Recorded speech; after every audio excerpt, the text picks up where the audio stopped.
Азыр сиздер мамлекеттик ишмерлердин күндөлүгүнөн деген топтомдон Жусуп Абдырахмановдун күндөлүгүнүн негизинде түзүлгөн радио баянды уга аласыздар.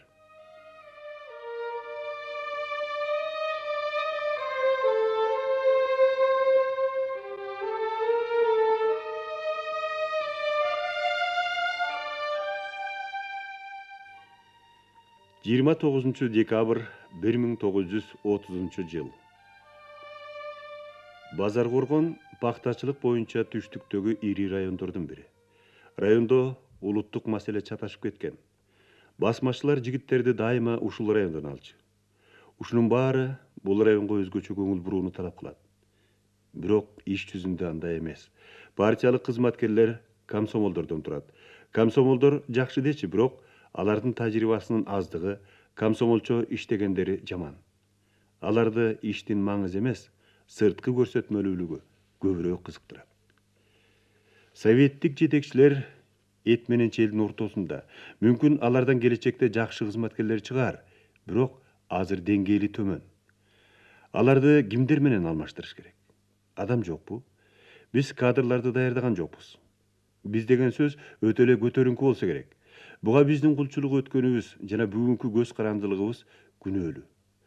Мындай абалга кадрларды өстүрүүгө бизге жардам берүүгө милдеттүүлөр, бирок жардам берген ордуна келечектин кадрларын чилдей кууп жаткандар күнөөлүү эмеспи? Биз бул жылдары Кулковдор үчүн канча Эсенамановдордон кечип жибердик. Кадрлардын жоктугунун негизги себеби ушул болуп жүрбөсүн. Партбилетчин Муратова сыяктуу Шуркуя Эсенамановдун тагдырын чечип жатканда Борбордук комитеттин ишенимдүү адамы Зеленский, Кульков сыяктуу келесөө үчүн Кыргызстандын бүт кадрларын курмандыкка чалып үйгө даяр турганда эмне жөнүндө ойлого болот?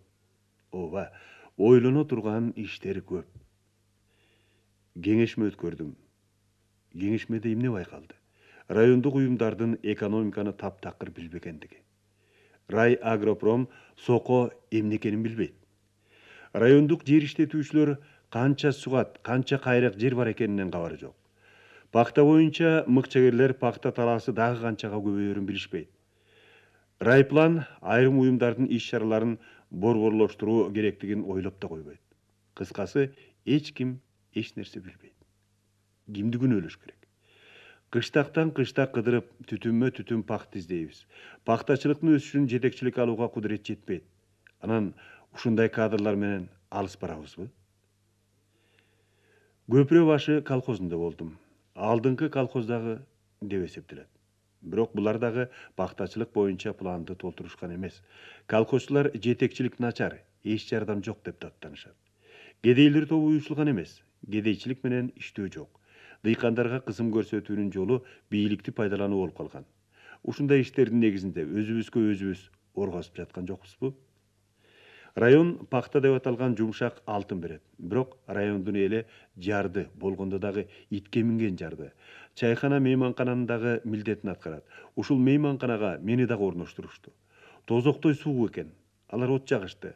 Боз үйдө от, жер үйдө от, жагылган жыгачтын жалбырттап күйүп жатканын карап олтуруп, күрөш менен күйүп бараткан биздин жашоо жөнүндө ойлодум. Ооба, күйүп баратат. Таң каларлык, кандай ойлорду ойлосом дагы акыры күрөшүү керек деген жыйынтык келет. Эмнеге күрөшүү керек? Бактылуу келечек үчүн.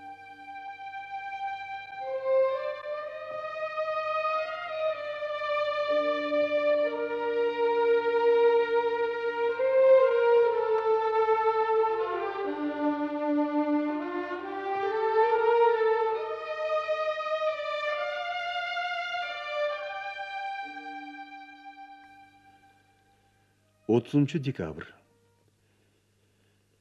Дыйкандар сыртынан жөнөкөй көрүнгөн менен алар аябагандай куу.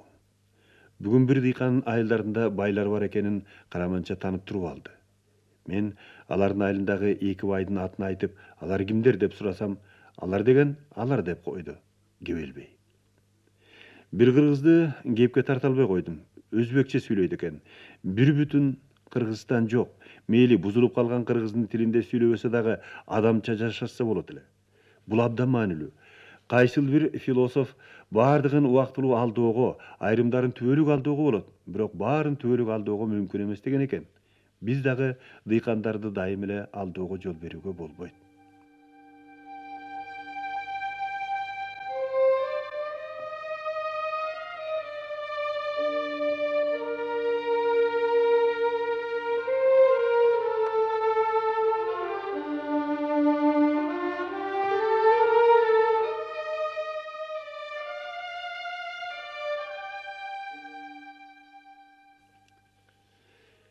31 dekabr 1930 жыл.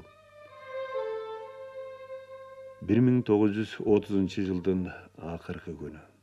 Бул жылды социалисттик курулуштагы ири ийгиликтер менен узатып жатканыбыз менен өлкөнүн чарбасындагы турмушунда кыйла эле кыйынчылыктар болду. Жаңы жыл 5 жылдыктын чечүүчү жылы кандай болот?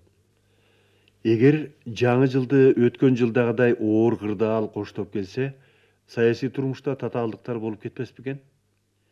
Дыйканчылык революция үчүн татаалдыкты алып келери бышык. Өткөн жылы дыйкандарга тийиштүү деңгээлде таасир тийгиздик десек, аша чапкандык болот. Секубаев мага мындай бир окуяны айтып берди.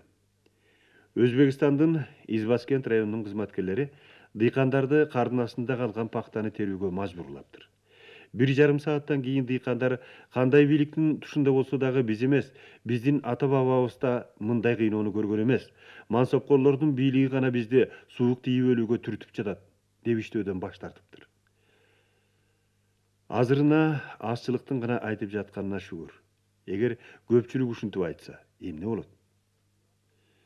Атка минип алып, эл кыдырдым.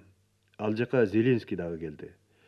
Анын ою боюнча райондо пакта даярдоо боюнча жүргүзүлүп жаткан иштер канааттандырарлык эмес экен.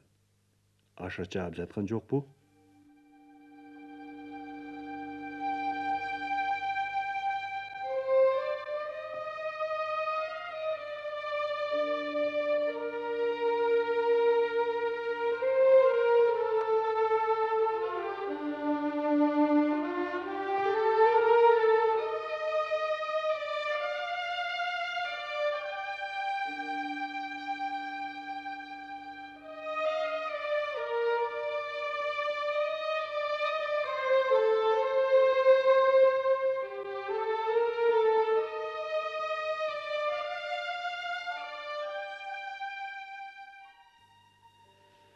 Январь 1931 жыл. Зеленскийдин чакыруусу менен Жалал-Абадка келдим. Анын катышуусу менен өткөн кеңешмеде пактаны жиноо боюнча иш-чаралар каралды. Ал иш-чаралар мурдагыдан айырмаланып, дыйкандарга бийликтин таасирин тийгизүү тагыраак болду. Биринчи, ар бир түтүндү кыдырып, ар бир пакта сепкен үйдө дыкат текшерүү.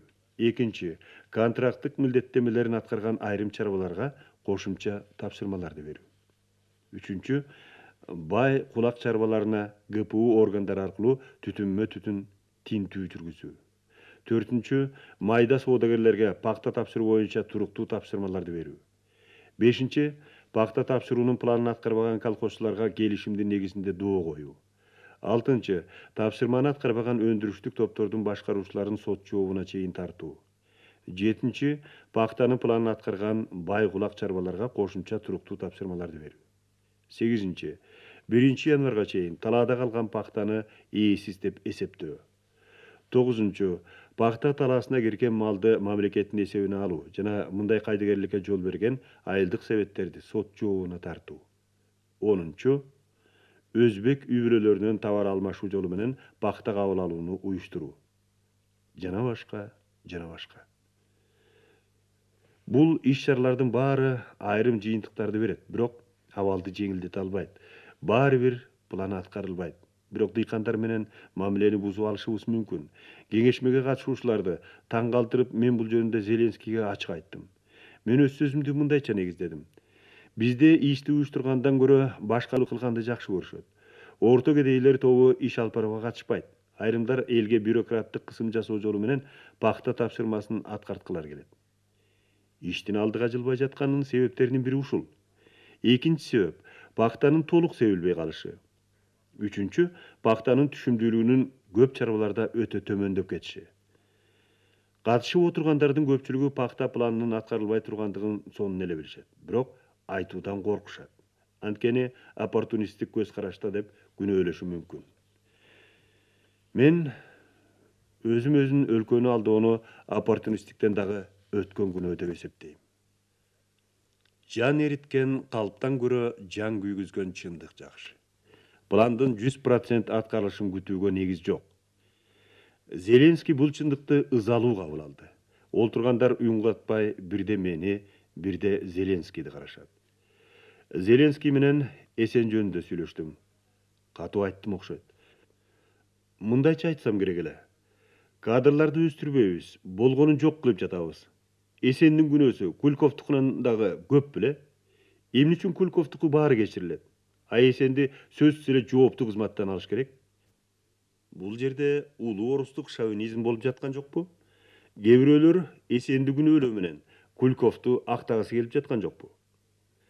Зеленский мышыктай мылжыйып, туура эмес бошочкан. Мен аны Орто Азия боюнча чарбалык жетекчи кызматтарга пайдаланам деди. Мага башканын кереги жок эле. Өзүмө ыраазы болдум. Бул кыр обкомдун кыйындарын жаакка чапканга барабар болчу. Бул жыл эмне алып келет белгисиз. Мен жеңишке умтулган таптын жоокери катары алардын иши үчүн күрөшүп жүргөнүмө ыраазымын.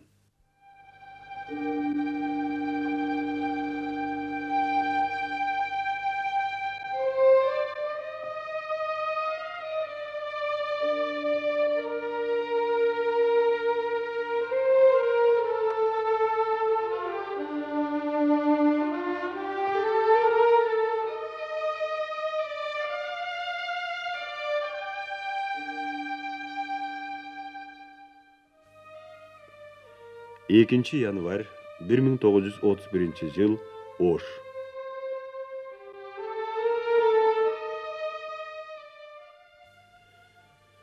Токтобой кар жаап жатат, өтө калың. Косектердин баары кардын алдында калды. Жалал-Абадтын тоо тарабында өзгөндө сууктан набат болгондор бар деп айтышты. Жада калса жаратылыштагы дыйкандарды кордойт. Жут болот окшойт. Анда пахта да жок, мал да жок болот. Жалал-Абадтыктар себүүгө дагы даярдана албай калышты.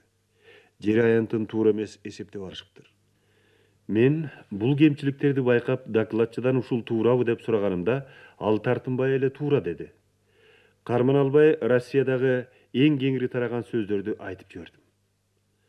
Жолдошевду Ташкенттеги кыргыз өкүлчүлүгүнө дайындашты. Эң жакшы болду. Ошко түнкү саат 1-де келдим.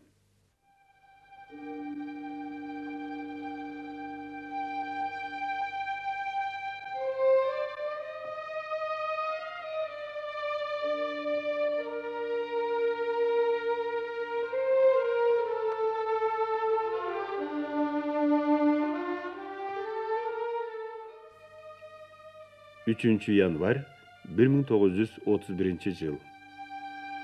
А.И. Ванштейн менен тааныштым. Ал Мунд партиясынын борбордук комитетинин мурдагы председатель болчу. Ал бул жакка пахта даярдоо боюнча Баумандын бригадасынын мүчөсү катары келиптир. Абышка түздүк эле өңдөнөт, бирок анча алысты баамдай алчудай көрүнбөйт. Ошентсе дагы ал өз кезегинде дүйнөдөгү эң жөндөмдүү элдин мыкты өкүлдөрү кирген партияны жетектеген. Ал азыркы Нижегор крайынын пландоо комитетинин председательдик кызматына нааразы. Ал өзүнүн жаш аялына телеграмма жөнөткөндүгү үчүн 20 сом чыгым болгонун айтты. Аялы 35-те, өзү 55 экен. Сарсана боло тургандай эле бар экен.